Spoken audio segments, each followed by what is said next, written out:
can handle me. See, it's more to me than meets the eye. Look, I'm determined to ride, no compromise this time. See, I serve a guy, sits high, he looks low. He's everywhere I go. See, I'm different from the rest.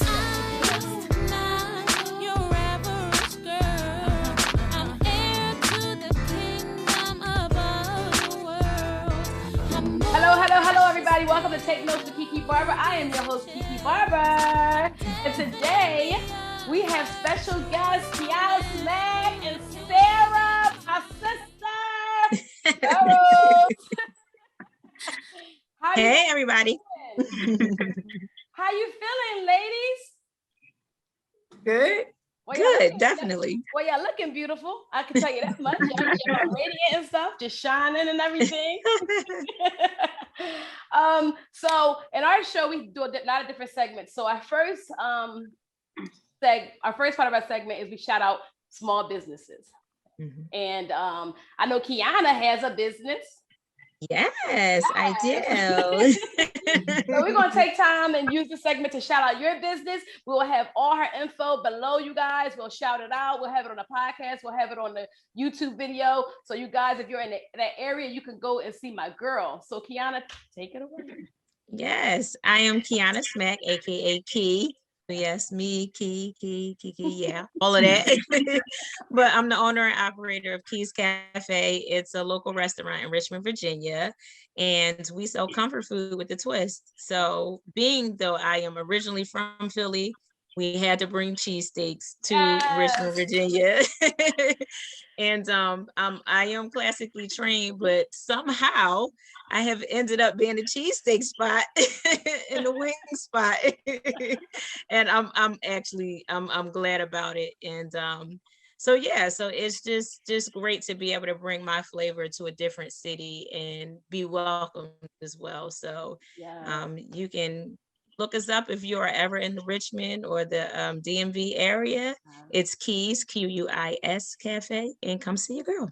Yeah, so listen, so this is awesome because I remember we were part of for those of you who don't know, but okay, this is my partner from 413. Okay, 413. You're gonna have to do a flashback picture.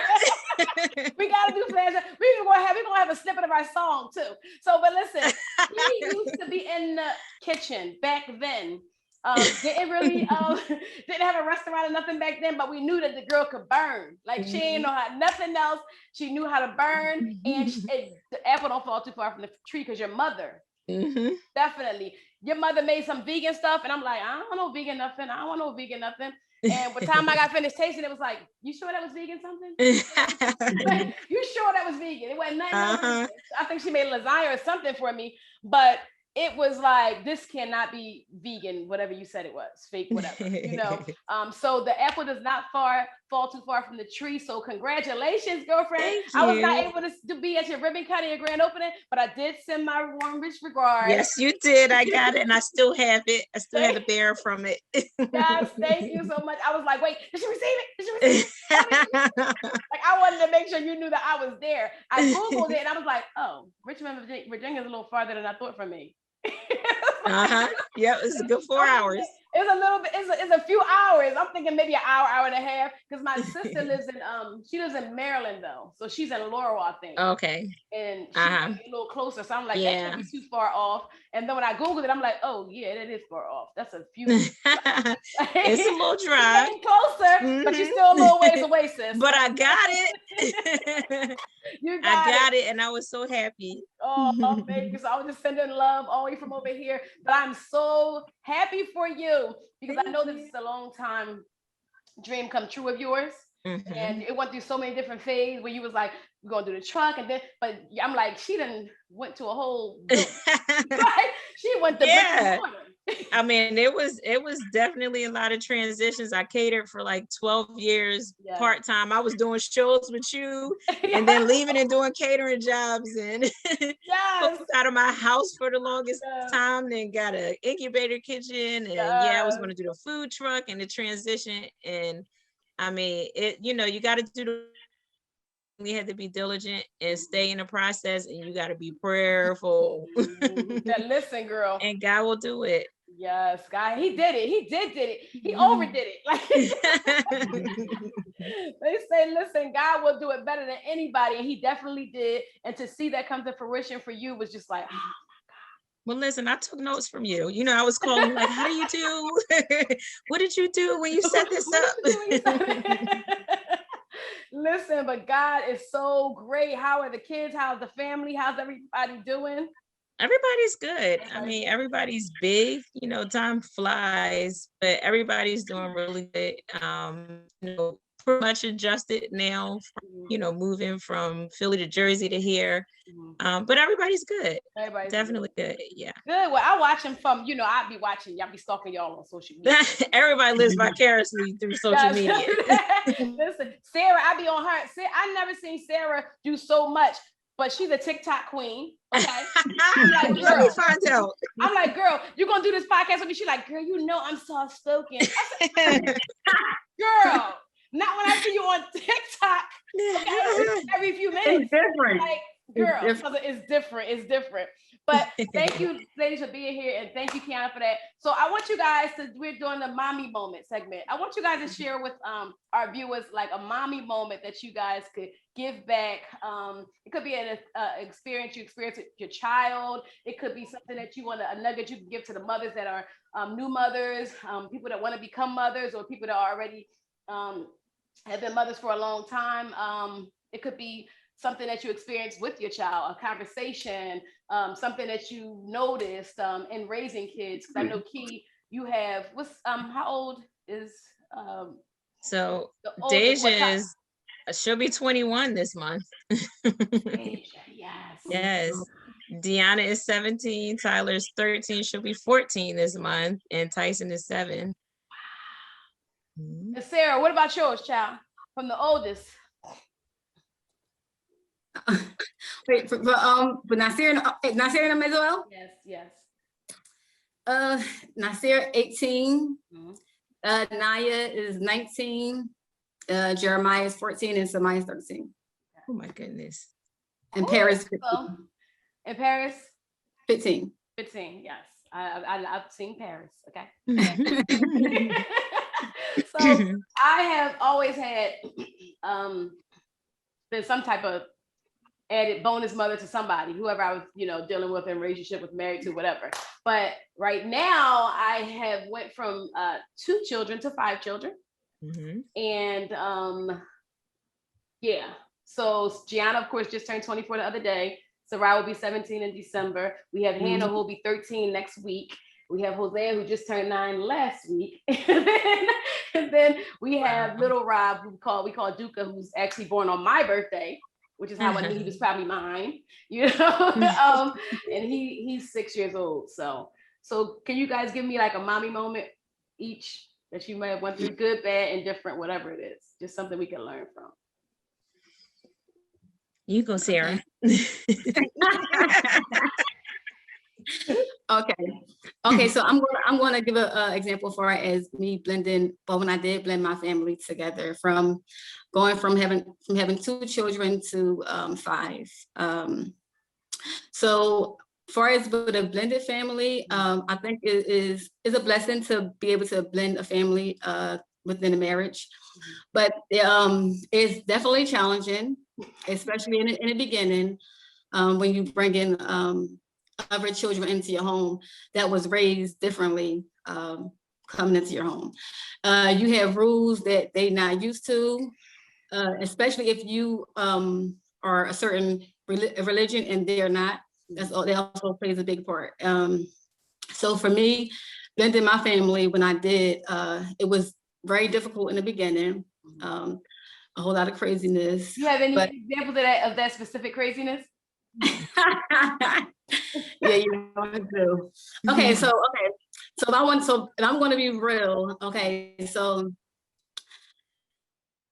it went from praying and fasting for everything to be smooth with their children's mother, to I'm not praying no more, I want to fight you now. I'm not praying no more. I don't want to pray. That's I want to honest, fight. Yeah. Okay, so So that's what it was. So okay, so I'm not married anymore. My ex-husband and his other kids who was brought into the house, him and his children's mother, we did not get along for many reasons. But it's like when they know that you are a Christian and you are a woman of God, they try to use that. Like for us, like, oh, I can't believe you're acting like that. You should pray. You're supposed to be a prayer warrior and things like that. So I did start off as praying and fasting, oh God, have your way, until okay, now you're trying me. Okay, so all I'm praying for right now is that I don't go to jail. So it gets real. It gets real when you're in the family. It really get real. Real, yes. So I mean, I'm not like that now. I'm mature than God, so I got better. But that's real though. That's real. It is. Off my square. I got off my square a few times in that situation, but towards the middle and the end, we worked things out, and it became, a lot better. But in the beginning, trying to blend the family, when the kids come into your house and you tell them, you have a bedtime, you can eat a certain time, and you gotta get off the phone this time. They're like, what? My mom don't do that to us. Well, you're in this household now, and this is how I raise my children, and you are part of my family now, so you're going to follow these rules. And then they'll go back to their mom, and then their mom calling my ex-husband, and it was a big mess. So, but like I said, blending the family is beautiful, but in the beginning, you want to go through in the beginning, especially when there's different atmosphere in the household. So yes, that's what I have to say about that. It took me from praying to, okay, I'm ready to fight. Okay. Yeah. So Kee, that's real. Real. No, it definitely is. There's so many things that people don't tell you about, and so many things that you just don't expect to happen that happens, and you like, oh, they ain't tell me about this part. Yeah. And when I said I do, I didn't know I was committing to I ain't always saying I do that. Makes it seem like it's just, And then let me say this, it does not have to end up that way. Like there's some people that just keep it going because it's just like drama. Yeah. But you know what I'm saying? But it can be a beautiful story, but it's work. Yeah. You gotta be willing to do the work. If you married your husband because you love him and you support him, it's going to be work, And same story with us. My stepdaughter's mom, it was really rocky in the beginning with us. And Kee, you were there for the whole, transition of that, busting in my doors, like, don't be having my daughter call you mom. And I'm like, I don't. She calls everybody mom, even her dad right now. Yes. That's all she knows. I'm not saying like, don't call me mom. Call me mom. But in those moments, because I know who I am and I know who I was. Yes.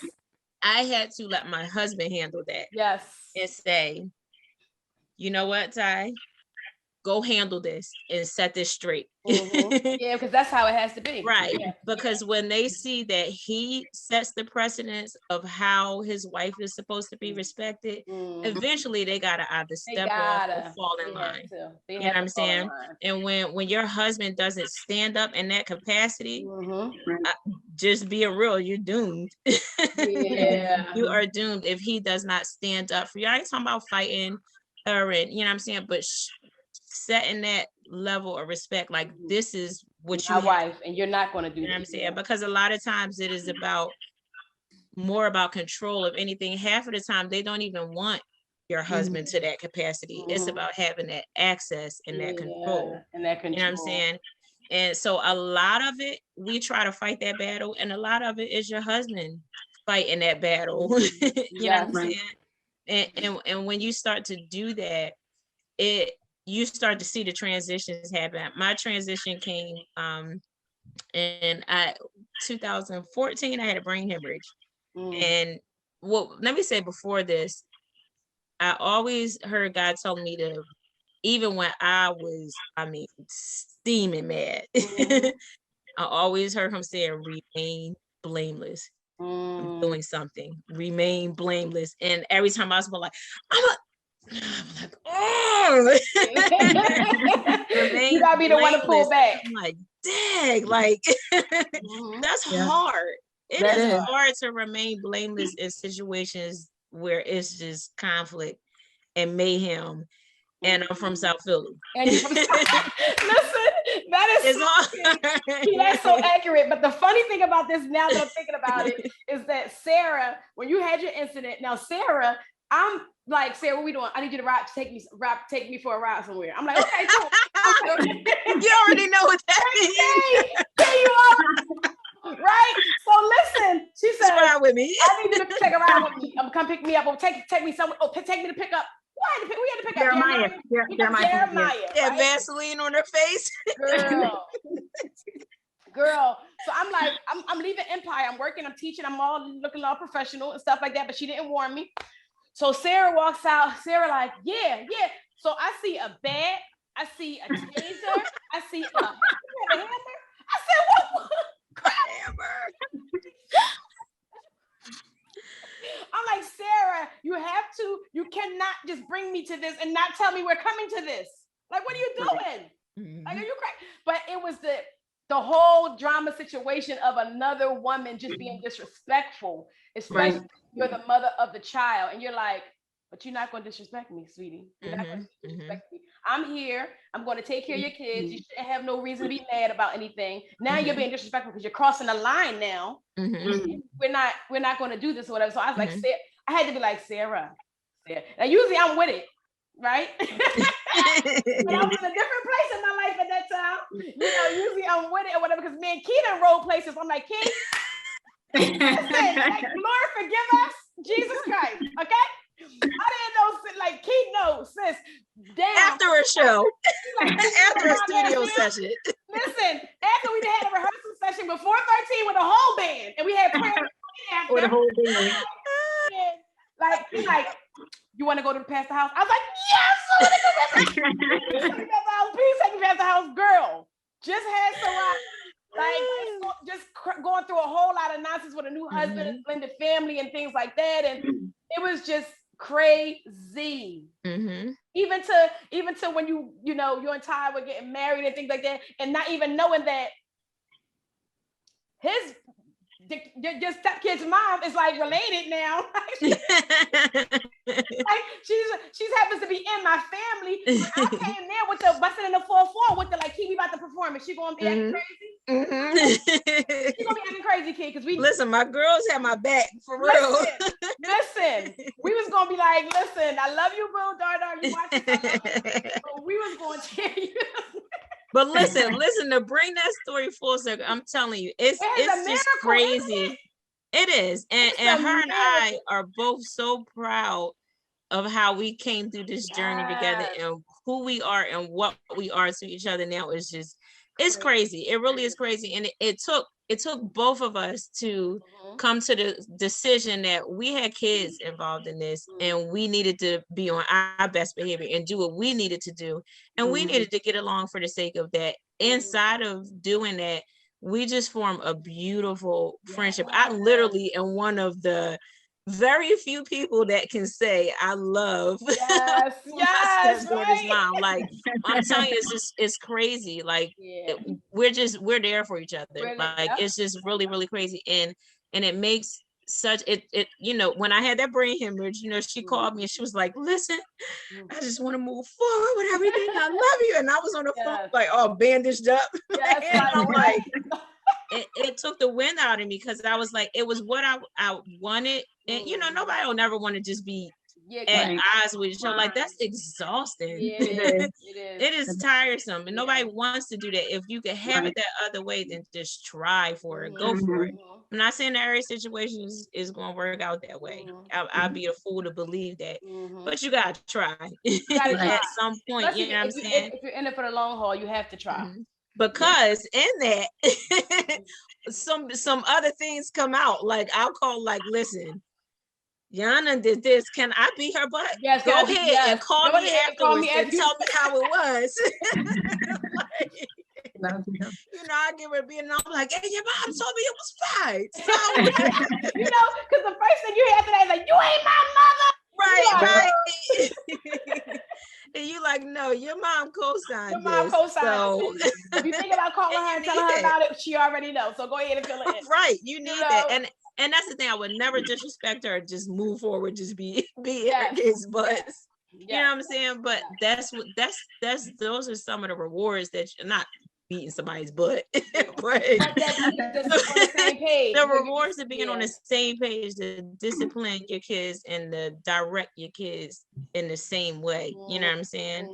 And it is hard, even within it, it's still, you know, really hard, you know, being in two different households and stuff, because just like Sarah said, when you have different sets of rules and somebody else has a different set of rules, both of these houses are reconditioning every time the kids come over for the week or for the summer, then they go back.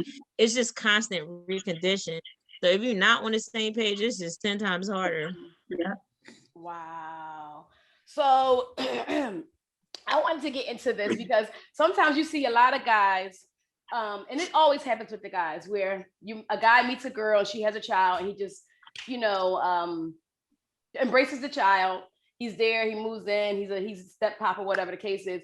But not too often you see it on the other end, where you have a man who loves and takes care of his children and cherishes his children, and he brings his children into the fold with his new wife.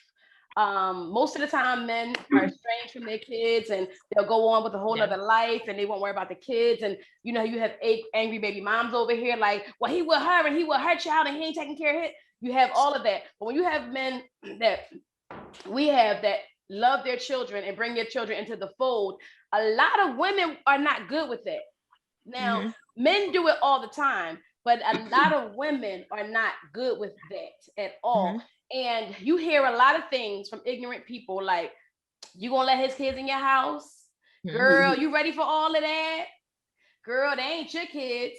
Girl, you gonna mess with him with all the like, it's just it's so much stuff that people tell you. And I don't know if there's people tell you that for your own good, to scare you or whatever the case is, but it's okay for men to do it. But let a woman and really take the children in and love them like their own, and provide for them like they do their own. Like, I'm not talking about the evil stepmother with go in your room and you telling your child, come here. Right. You and Tiana, you can't have none. You know, being mean to them, but actually bringing them in. And when I say chastise them like your own, like if you was to beat yours, you're gonna beat her the same way she did the same thing. If you're gonna reward that one, you're gonna reward that one for the same thing. Like actually making them a part of the family. Not too many women do that. So what do you guys have to say when it comes to that? Go upstairs. There go one right there. He knows that I'm taping. I told him not to come downstairs. And he comes. That's an example of, see, the bonus son. You always gotta have those conversations. Oh my God, I told him. But anyway, go ahead. Look at him, runs past the camera. I'm gonna leave that right in there, okay? Just for the sake of this conversation.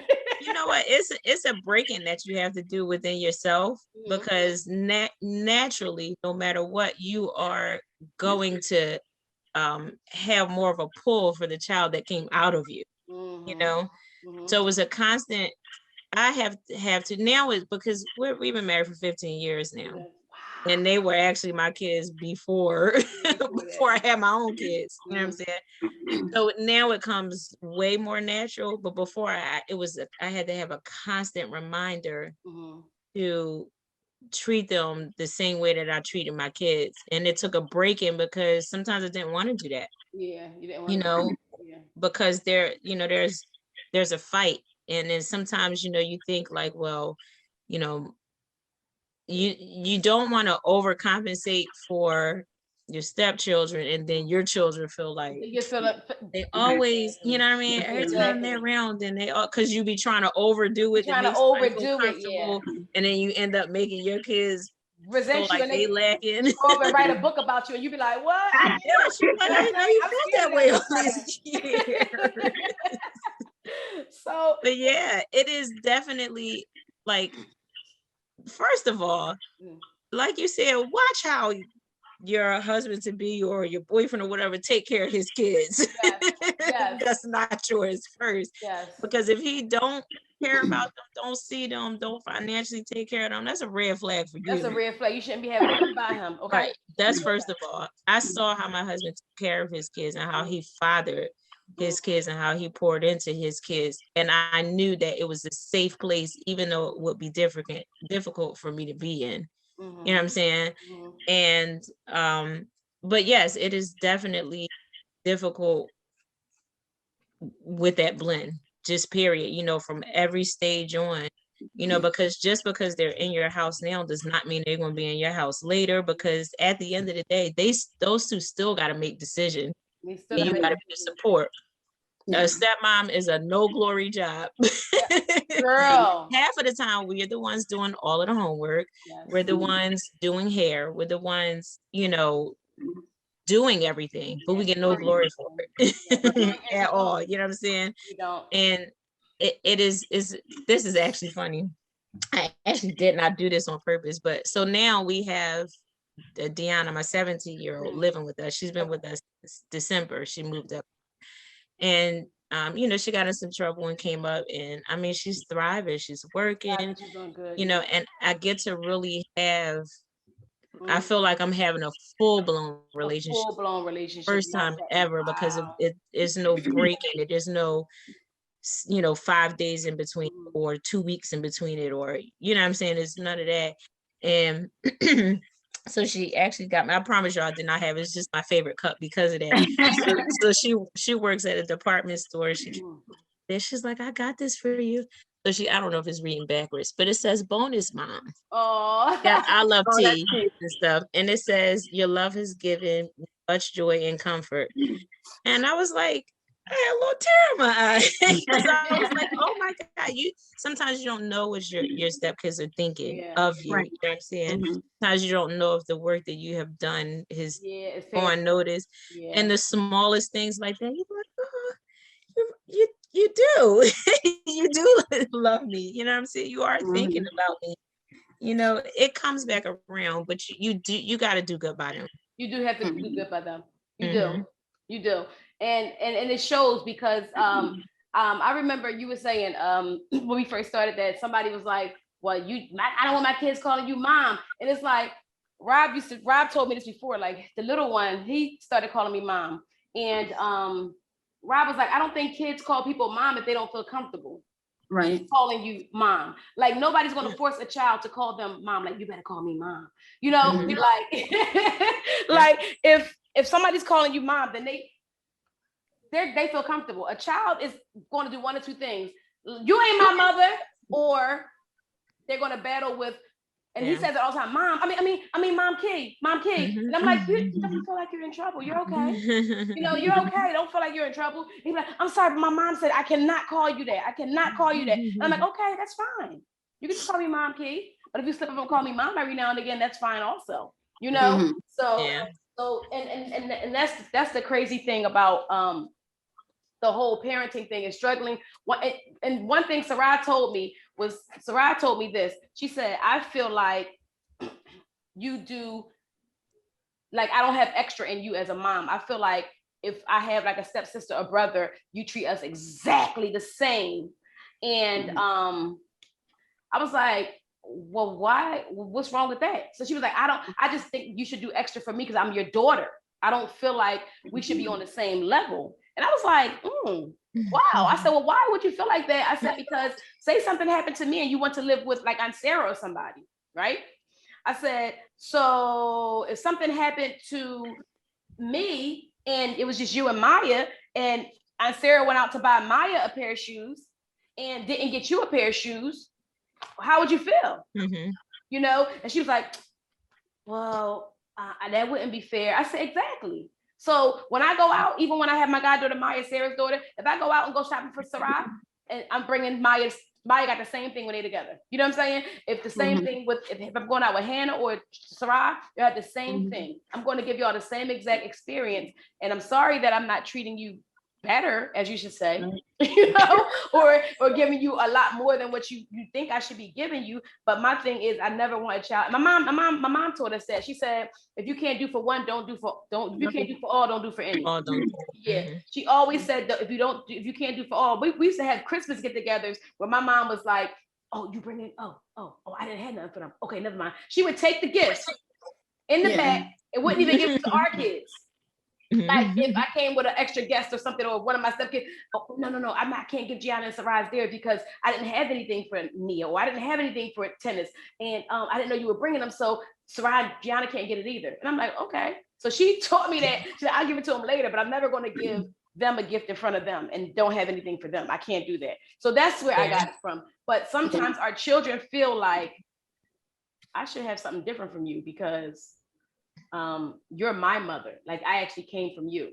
Yeah. And I know, Sarah, you agree, like it's so many different dynamics to it. It is your kids' view of it, of how they see you. It is your husband's view of how you see it. It is your stepkids' view of how they see you. Like it's so many different angles to this. It's not even just you know, we just blending this. It's just so many different angles to it. And I don't think you'll ever, it's just always a work in progress. Like, I don't think it'll ever just end and you like, we got it. Like, you know what I'm saying? Especially, now it's different if somebody's mom has passed away or something, or they don't have, or mom's not taking care of them. It's different.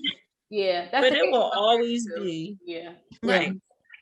It'll always be a process that you just have to continuously evolve in. Yeah. Yeah. So Sarah, how do you feel about that? What are your thoughts on it? So when Quiana was talking about the red flags, so for me, so I knew that he was okay. So he told me he had kids when we was dating or in a relationship, but I didn't see his kids. He had a lot of kids, but he told me that about 3. Well, he had 5, but he had told me about 3 of his kids, the younger ones. So as time went on, I'm like, how come you never have your kids? How come I never see you with your kids? And then he started telling me about his kid's mother and how she was so bad and how he can never get them because she was this, she was that. I don't know if I was pregnant with Samaya. I think I was probably already pregnant by him with Samaya. But anyway, so I'm like, well, if you have kids and we're going to be together, I need you to take care of your kids. Like you're not about to have a I'm about to have your child and you're not taking care of the other ones you have out here. I'm gonna feel the type of way about that. So he was like, well, I tried. It's too much drama. Which he was right about the drama, but he was a part of the reason. He was a part of that drama. But yeah. So eventually, I talked him into getting his kids. So he called his kid's mother, the 3 that he had by her, his second baby mom. So not only did she just say, okay, you can come see your kids. She said, come take all 3 of these kids. She was waiting for that phone call. She was too hyped. Like I can do you one better, sir. She was waiting for some help. She said, skip the visit and come get them. Come get all 3. I'm like, oh, she's come get them. Oh, okay. So anyway, that's how the kids end up coming with us, staying with us. So they came to us. They was very young. Nasir was 9. He's 18. He was 9, and they was very young when they came. But so like I said, so I was the one that actually encouraged him to take care of his kids that he already had. So with the red flag, that was a bad thing, because if you don't take care of the ones you have, what makes you think you want to take care of the one that I'm about to have by you? Because I shouldn't be the one to come in and say take care of your kids. You should already have that, mindset of taking care of your kids that you created. So hence that's why I'm divorced now. But I mean that's not the reason why I'm divorced, but that played a big part in the reason why why I'm divorced now. But anyway, so even though we're divorced now, my ex stepkids, they still come over here. They still visit their sister because we had a child together. Me and my ex had a child together, and their siblings. So they still come over here. Nasir, 18, he just graduated from Lincoln High School. I'm so proud of him. Yeah. Because when he was living here, he gave me a run for my money. Like he was like just being a teenager. Just being a teenager. So and I was constantly on him. I even had to anyway. So he graduated. I was so happy that he graduated. So he came over here just last week. So to say all of that, and it's just a good feeling for me to be the one to encourage their father to get them, and then to have them grow up in my home, and then for us, to split, but the kids are still around. Let's know that I did a good job as being a good stepmother to them. Yes. They not only do they come over here, but they actually stay the night sometimes. They stay for weeks at a time. as well, knowing their father, is not here, but they still it's still like being around. And also when it comes to buying my ex stepkids things as my own kids, Jeremiah and Samaya. So when I take Jeremiah, I would take Jeremiah to the stores, to the GameStop. And so if I get Jeremiah a PS4, I'll get Nasir one too, because they're not going to share, they in separate rooms. So I would get Nasir, my stepson, one as well. The same thing as with Paris and Samaya. My daughter Samaya and her sister. I go get Samaya outfit and sneakers. I'll do the same for Samaya and Naya. So I would treat them the same. I wouldn't treat them no less than what I would treat Jeremiah and Samaya. So is it like, so this is decent, because you and your ex are no longer together. Your divorce is final and everything. But your kids, and stop calling your stepkids or ex steps, whatever. Your kids. Yeah, you made an imprint. Your kids still come to see you. And they still come to your house, and they still spend time with you, especially Nasir, the one that you ain't my mother. Like when he was younger, remember him? They didn't want to come to none of the family events, and then started showing to all the family events. You know, and the thing I could say about that is they never experienced love like that. Right. They never experienced love, and they're so used to being abandoned and thrown away that they did not know how to receive love from somebody. Like she ain't even my mother. She not related to me. Why she love me? She is fake, as phony as this. Until you love them, till they know that it's real love. It ain't going nowhere. I'm gonna love you until you're tired of it. I'm not gonna stop. So just that's another thing. Well, so I didn't know to say my kids, even though we're around together, because that's your kids. They forever your kids. Tennis is my child. I didn't want you to, but I feel like they still my kids, even though we're not together. I feel like they're still my kids.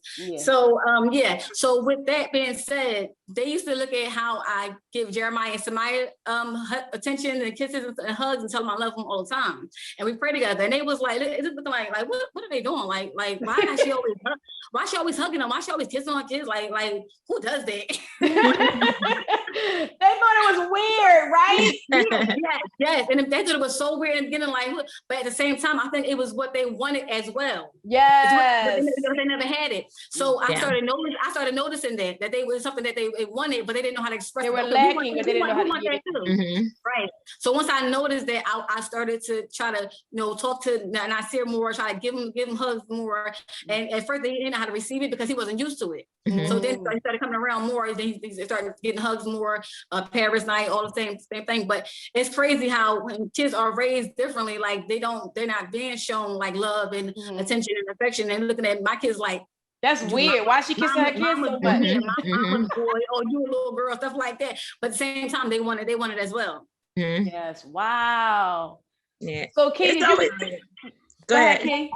No, go ahead. So I know you went through some difficult times, but did you ever have any breakthrough moments that you could talk about, like where you like, wow, she finally gets it, or I see the aha moment in her eyes where she finally gets that I'm going to be here, I'm her mother, or her I'm in addition to her mother, and I ain't going nowhere, and this is what it's going to be. We're going to rock out till the wheels fall off.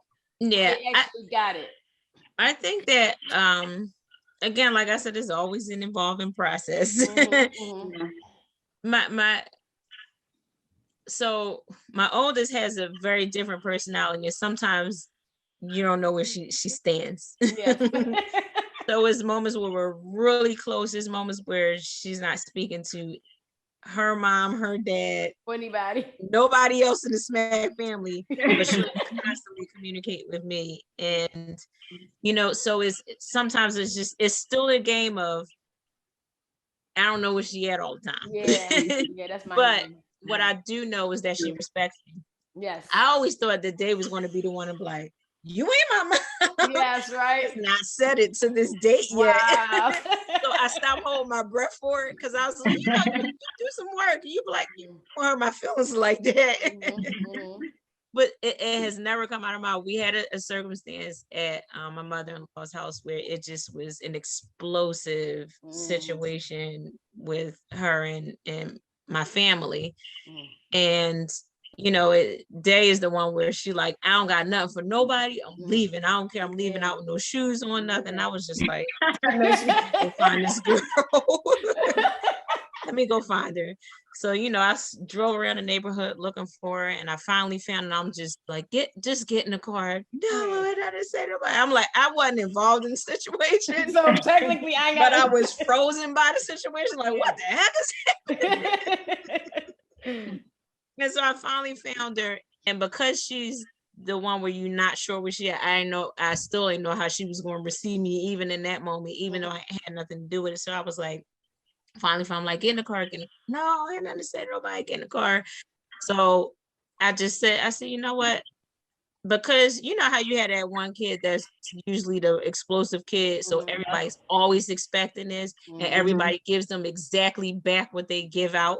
And I was like, I can't respond to her this way because it's not working, number one, and expecting too. Everybody's not seeing this. This is not working. So I got out the car and I just said, come here. So she kept walking. I grabbed her by her arm. I said, first, I'm gonna touch you. Yeah, but I don't want you to touch me. I grabbed her by her arm and I pulled her in and I just hugged her. When I tell you, I've never seen her cry that way before. And my whole, we've been married for 15 years and engaged the 2 years prior to all of that stuff leading up. And she just cried, and I was like, "This is what she wants." Yes, just some love. She wants people to stop talking at her, and stop treating her like she's a problem child, and just hug her. Just hug her. Just hug her. And that was it. I mean, we sat that way for probably 20 minutes. We started getting awkward. Like, do I let go? So I keep up. Like it got to a point I was like, I don't know, I'm just let her for as long as she's done. I'm gonna hold on to her. Yeah. And from our relationship began to change from that very moment because I've always wanted to help. I always want to help people get better. I always learn from watching other people get better, how I can get better. And from that moment, I was like, all right, there's some anger issues going on. I knew it was my role to do what nobody else is making it since. I'm like, Black people saying we don't need therapy. You need therapy. Let's do the work. Don't take that quick to say that, Key, and that's so wrong. Let's do the work and let's get you to where, we still working, through that progress. I mean, through that process.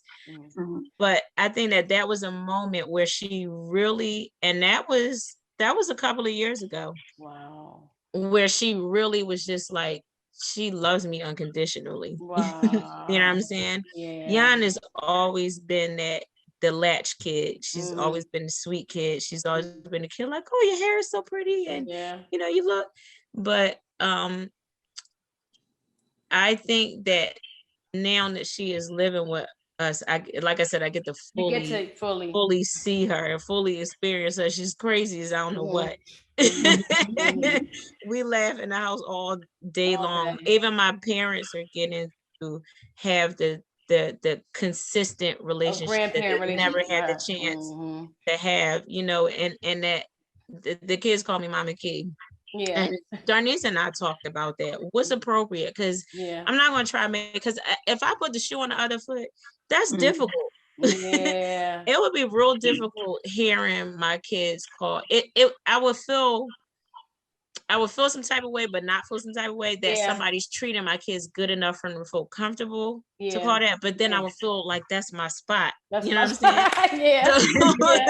So I always try to put myself in her shoes. Like, all right, how would she feel about this? Like, even in the beginning, it's like, how would I feel if somebody being with my ex and me having to see that all the time? Like, I break it with somebody, I don't gotta see you no more. I don't gotta deal with you.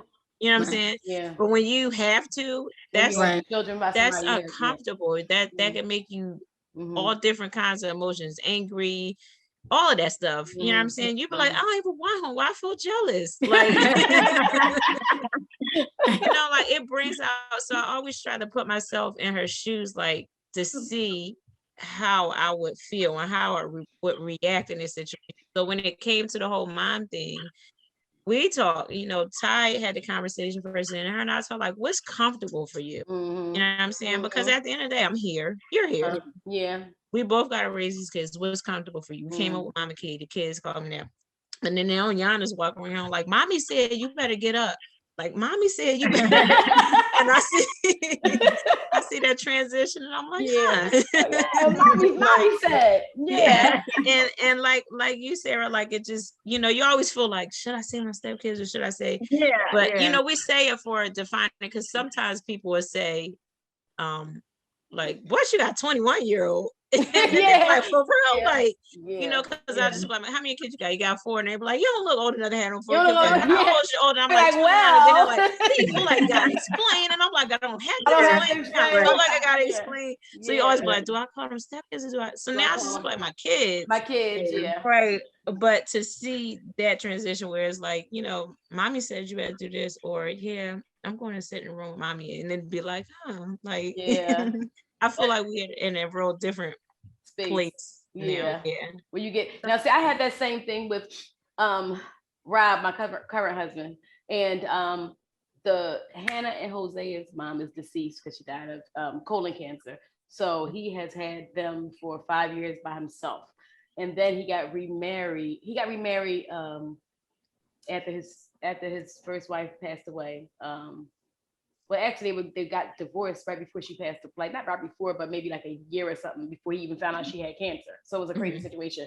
So you go from children who lose their mom, and then you go from children who now have a new stepmom because he got remarried, and then, you know, going through a whole custody battle with his children, with the aunt, because now the mom passed away, and now the aunt is like, I'm taking the kids, and he's like, they're my children, how are you gonna take my kids? You know, so he went through the whole custody battle, won the kids back, only to come back home to the wife, and she like, I ain't signed up for you to have them kids full time, so I'm out. You know, but she's pregnant. So you're pregnant and you what? So she was like, I'm sorry. Everybody can't handle it. So he was like, at least she was 100. She was like, I can't. I thought it was gonna be me, you, and you know what we going. I didn't expect this to be all this. I thought it was gonna be part time, not full time. So she's like, for that reason, I'm out. You know. So when I came in, I was the first woman, and that anybody had seen since her, and that was like a 5-year gap. And it was difficult. I had to be pen pals with Hannah. I had to write letters. I had to break that hard shell. It was hard, because she became mom to everybody. She became mom to her dad and her 2 brothers, with cooking meals, doing everything. You took that spot. Girl, did I take that spot? So it was almost like me, like, getting past her, like, no, I'm just trying to be with your dad. I'm just trying to, you know. And she like her eye was just like, listen, we don't need you if you're gonna be another one to come here and think you're gonna do this and do that and then be out, because you could be out from the beginning. It was like straight like that. So I had to pray, like, Holy Spirit, how do I deal with this? You know, how do I deal with Hannah? And even now, Hannah is still guarded to this day. Like, she lives here, everything is fine, but I know that in her actions, Hannah will do anything for me. Like, she will prepare me food. She will, like, you want tea, Miss Kee? You want? Like, she'll wait on me hand and foot. She won't say, I love you. And she's weird with hugs. But the boys, I like you, Miss Kee. I like you. Like, they will hug on me, love on me, do all of that stuff. Even Duka, sometimes he'll call me mom, sometimes he'll call me mom Kee. He get confused. He'd be like, listen, you mom, like, you know. And then Hosea always, every time he good night and first thing in the morning, knock on the door, good morning, Miss Kee, you know, and hugs and things like that, and I love yous and things like that. So Hannah, I'm still trying to just let her take her time. I'm not trying to force her into anything, because I understand that she needs to know that somebody's here, first of all, to stay. She needs to know that somebody's not going to be hurting her dad again. So she's all like cylinders, like, girl, I'm ready for you. You know, but at the same time, 2 very well-raised children. Like, when I say humble, when I say well-mannered, straight A students, for him to be a man and raise these children by himself, excellent job. Excellent job. Is it hard? Yes. It's very hard. I have enough love, because I know I give love to everybody, but this is a love different because it's on a full-time basis. You know, Duka might come Duka comes every weekend or every other weekend or something like that. So he's fine. He's a fireball, but we know that he's going back, you know. Yeah. But Hannah and Jose are here to stay, so it's like they have to be the ones to really get into the rules of the house and with the do's and don'ts, and they get to see my attitudes. They get to see nice Miss Kee. Then Miss Kee not too nice today. Okay, she don't like her kitchen dirty, or she don't like this. She don't like anything out of place, and it just gotta be perfect all the time. And then I had to get in myself like, girl, stop. It's not gonna be perfect all the time. This is a house. And somebody told me to on the internet, like, it's a house, not a museum. Like, people could take that's my trouble. Like, girl, it's a house, not a museum. It's kids gonna be running through there and doing stuff. And I'm just like, I want everything perfect. You know, and that's how it was before, because it was like almost like an empty nester. Like Gianna had moved away, Saraz with her, you know, she goes down with her other side of her family and she comes back, and you know, and I was just basically not cooking when I didn't want to cook.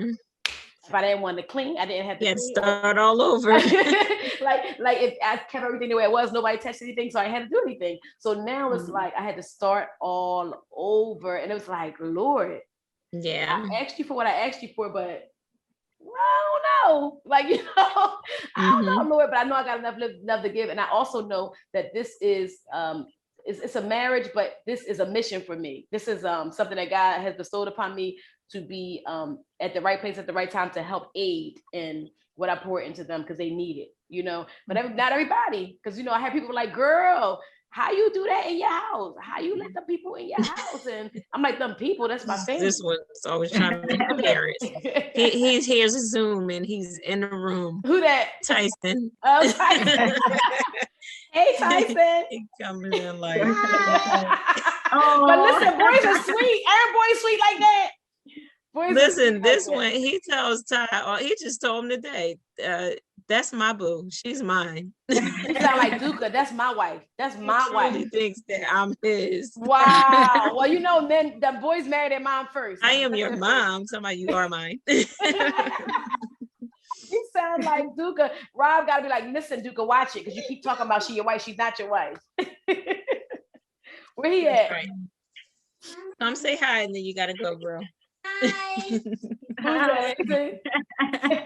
Come here. All right, your time is winding down. Who is it?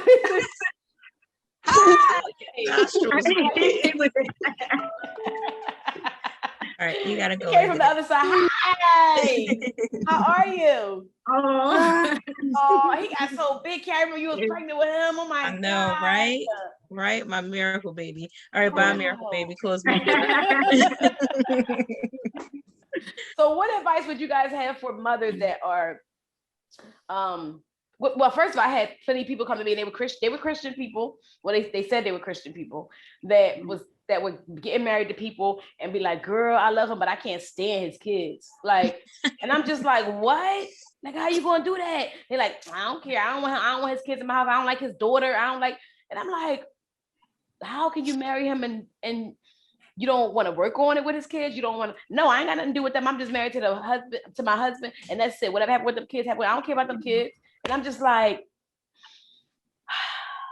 that's not Christ-like. like, how do you do that? It's not nice, like. It's not nice. But you have women that are out there that's like that. Then he better know he got the wrong Girl, one. That's the thing. That is the thing. It ain't no way that's gonna work. And you can't love your husband or your boyfriend or whoever and not love the people that came from him. It don't even work like that. Say it like that, because my thing is like, how can you say you love him and don't love his children? Right. How can that's an extension of him? That's an extension of him. Wow. So and a lot of it's a sad thing to say. A lot of women feel that way. They act that way. They put their husband's kids through a lot of unnecessary. She can't come here, or he can't come here while you're not here. I don't want to deal with them. That's the other woman's child. And it's like, girl, do you not know that that child was here before you got here? Right. Do you not know that he had that child before you were involved, and now y'all have children together, but you don't want nothing to do with his children, but it's okay for him to have everything to do with your children. Or if you have a child before he gets there, it's okay for him to be involved in your child's life, but you just don't want that on the other hand. And I just found that so, and it is so prevalent today, period. but definitely for people that call themselves Christians, how it's like it's good for you. I mean, it's good for you, but it ain't good for me to do. Right. You can't love your brother or the husband's kids or anybody and act like you love God. It don't, like he even said in his word, like how you going to love, you know, me who you can't see, and then you going to not love the person you can see. Like it just don't even work. Make sense. And at that point, y'all gotta have a real conversation if your marriage is gonna work, because that puts so much stress on the husband, like, because now he gotta miss and desire and want his kids, but still gotta play nice with you at home. Like, you're not getting all of him. Right. You're not getting the full blown. I see, when I know my husband is the happiest, is when we're all together. We're all together. And he's like, honest. Wow, God, it worked. Like, right. It don't mean that he just mopey person or not happy when they're not around, but when we are all together, I can tell that's when his dad is happy. That's his peace. He feels complete. Right. Yeah, that's his peace. And I would never, you should never want to steal that from him. Right. You know what I'm saying? Steal that type of fullness. And yeah, it ain't gonna be hard, but you got some breaking to do. And if that's the case, you gotta figure out if you up for it. And what do we say to the men? Because we know we have these situations where the man allows it to happen because they want to keep their wife happy. So they feel like they have to choose, like, my wife, I gotta keep my house happy and keep my wife happy, so you can't come over here. And it's just a child. Yeah. It's just a child who didn't ask to be here, was here before the person that you're married to, and you just throw them out just because you want to keep peace in your house.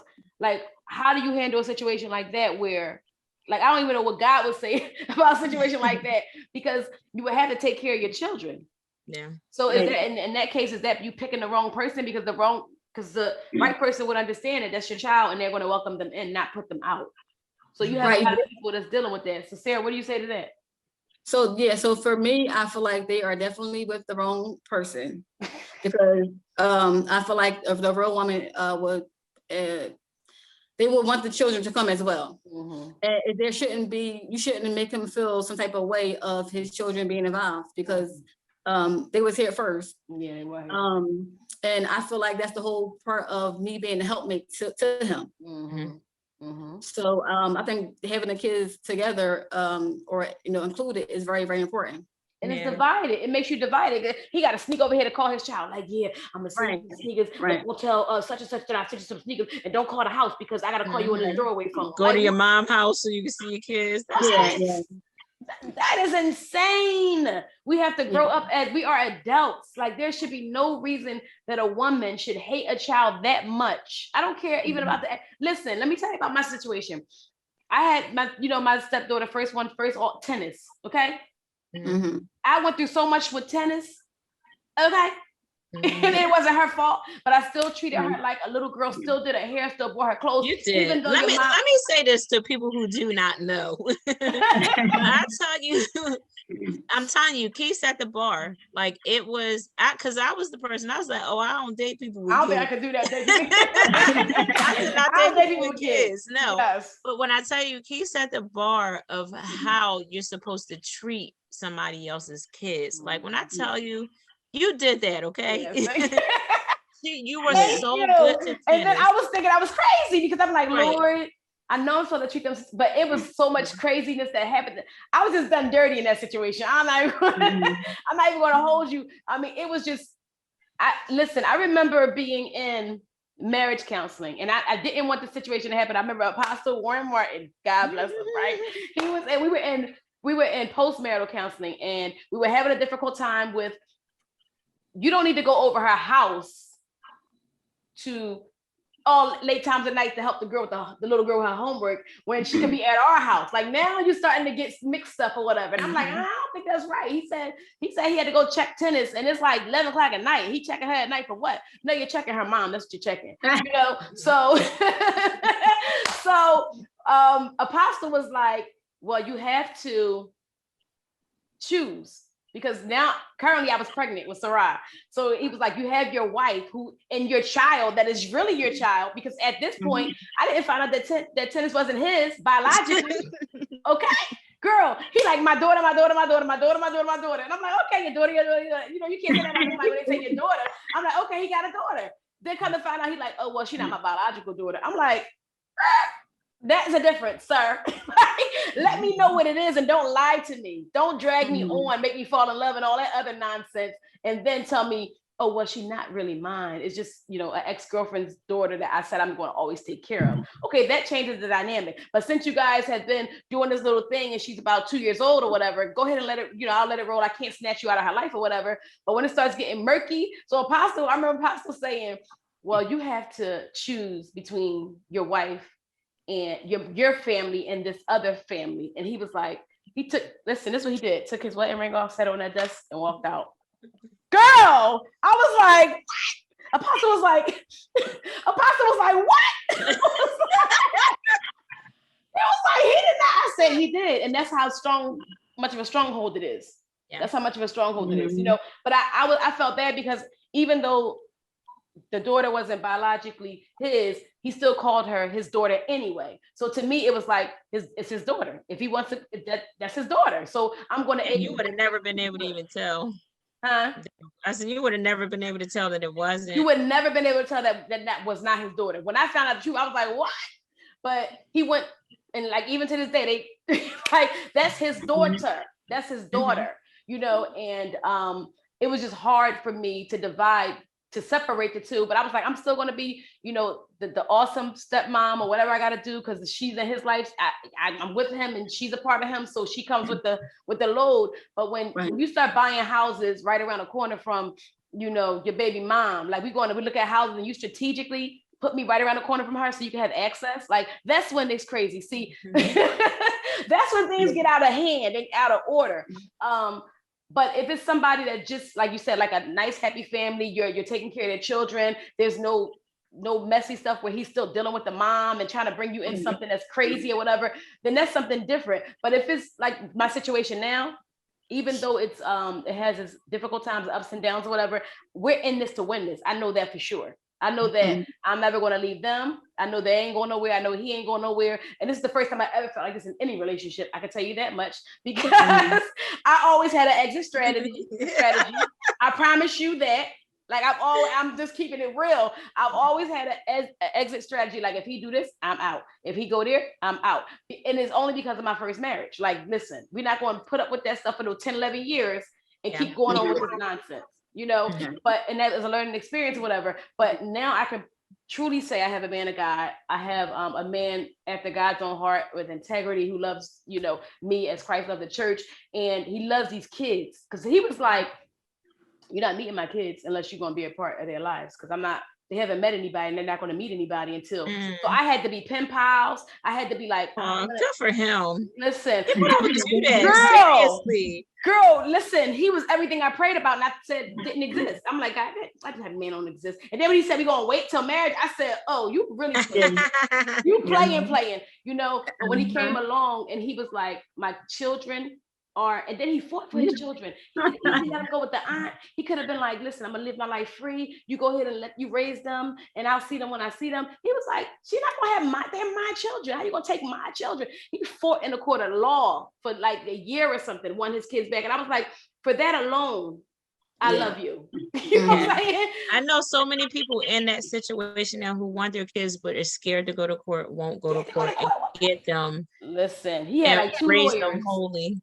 2 lawyers, money, and was like, y'all not gonna take my kids. I don't care what y'all say. You're not gonna. And the judge was like, this man is, you can't have his kids. They're his kids, you know, and gave them back to him. And then, like I said, the marriage fell apart or whatever, because everybody cannot sign up for this. And what I would say to women now, if you know that you have a man and you love this man and he has children and you are not built for what it comes with the child, then you need to step aside. You need to run away. You need to run away. Okay. Run away now. And you talking about you want to have kids with this man and you can't even take his kids in, then sis, there's a problem with you. There's a problem with you.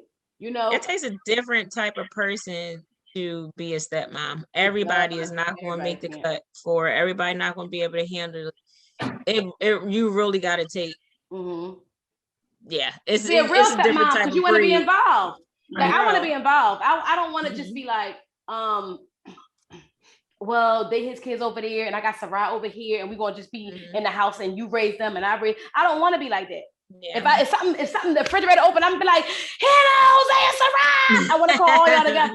And then I want to be like, they be like, no, I didn't do it. And then Jose be like, I did it. Okay, you stay there, the rest of y'all can go. Like that's how I want it to be. I don't want it to be like, well, you ask Hannah and Jose if they did it, and Sarah, I'm gonna ask Sarah if she did it. Like I'm hollering everybody name at the same time, okay, with the same intensity, so y'all can know I love all y'all the same and I'm mad at all y'all the same. You know what I'm saying? So and a lot of people they can't have that in their house. So I say kudos to y'all because I'm telling y'all, even Sarah, for you to have people. And I know people are like, well, how she got they his kids? Why she raised his kids? No, they're y'all kids. Okay. They're both of y'all kids, you know, and then for them to stick around and still love you, even though they gave you like they gave you a lot of trouble in the beginning. Yeah. But if you divorce the kids when you divorce the husband, then you really, really wasn't. You wasn't a stepmom. You were like even to this day, Tennis will inbox me. Like she'll mom, can I get it? Like, yeah, you can have whatever you want, Tennis. Like, I ain't get rid of you. Like, you still my boo. You know what I'm saying? Even though everybody else is living foul around me, you still my boo. You ain't had nothing to do with that. You know? So, and I just embrace the fact that I can be a bonus mom. I could piggyback off of what their mom is doing. If their mom falls short and is lacking, I could pick up the load and reinforce whatever it is. Or if she's doing what she's supposed to do, I could just reinforce whatever it is and help our husbands and help, you know, the mothers parent their children in a way and show them genuine love in a household where people can be divorced and be with somebody else who loves you just as much as your biological mother and is going to love your father the way that he needs to be loved also. And it doesn't have to be chaos. It doesn't have to be a whole bunch of craziness all the time, but you're going to come into this house of God in this house of love and under this covenant, and we're going to be all right together after we get through some bumps in the road. So I commend you guys for that. I thank and you said that. That's what we are. We are bonus moms. Like that's just the other part of being a stepmom. Know your role. Like you're not here to take mom's spot. You're not here to take over and take her from them. That's not what your spot is. You're a bonus to this whole situation. You're an additive. So I always tell the girls, God loved you so much that he knew that you needed extra love. Wow. You needed extra grandparents. You needed an extra mom. You needed it, or you know, an extra dad, or you needed that because you got a big village. Wow. And then know your role. You have to know your role. And a great stepmother does, or a bonus mom does not cause division between a child and their mother. And this is one thing, because they'll come and confide in you and say a whole lot of stuff. Your job as a bonus mom is not to try to rip the child from the arms of their mother and try to win yourself over or give yourself a one-up because okay, now you're mad at mom, so now man, you cool or whatever. That's not how it is. You always point the child in the direction of their mother. You always point them back to their mother. I don't care how many flaws mom has. I don't care how many times mom fell off the wagon, whatever it is, you always point the child back to loving their mother. You always do that. And if you do anything different, then you're not supposed to be in that child's life. Okay? If you're doing anything contrary to that, you should not be overseer in that child's life. You should not have power over their ear gates, over anything. Because you know, we're supposed to breed life, not death. Anything contrary to that is death. You know. So any last minute words you guys have to say? No, it's a good topic. Great topic. So I would just say all our mothers, if you are married or thinking about getting married, if you feel like some type of way towards your stepchild, check yourself and do the work. Go before God, because there's stuff in the Bible about that too. You can find everything in the word. Go check your heart. If you feel some type of way every time your stepchild walks in the room and you don't like them and you don't like the mom, check yourself. There's room for growth there, sweetheart. You know, if you are about to marry somebody and he has a child and you like, I'm gonna just marry him and I'm gonna slowly get him away from the kids, and check yourself so he's not the one for you, sweetheart. Go find somebody else who doesn't have any children, because that's fine. You can do that. You know, but if you are a bonus mom, be the best bonus mom you can and keep doing what you do. And we're going to bridge the gap for all the bonus moms, and we lock arms with you to keep pouring into these children's hearts, to keep pointing them back to their mothers, to keep pouring love into them, and to keep loving their fathers, because we do.